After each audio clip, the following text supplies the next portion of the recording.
Muling umarangkada ang Community Outreach Program ng 2nd Isabela Provincial Mobile Force Company para sa mga residente ng Sitio Marawi, Barangay del Pilar, Alicia, Isabela, nito lamang ika-10 ng Oktubre 2025. Pinangunahan ang aktibidad ni Police Major Roberto C. Valiente, Assistant Force Commander, 1st Isabela PMFC, katuwang ang Special Forces ng Philippine Army, stakeholders, life coaches at sangguniang barangay ng nabanggit na lugar.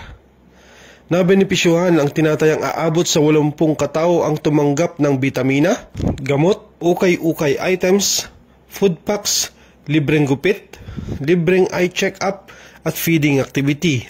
Lubos naman ang pasasalamat ni Punong Barangay Rogelio Sanchez sa pagpili ng kanilang barangay bilang isa sa mga benepisyaryo ng programa.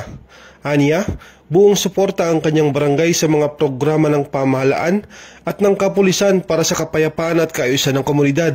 Ang aktibidad ay bahagi ng patuloy na kampanya ng Philippine National Police sa pagpapatibay ng police-community relations upang mapalakas ang tiwala at kooperasyon ng publiko sa kapulisan at ipaabot ang tulong sa mahigit na nangangailangan upang maipadama ang presensya at malasakit ng kapulisan.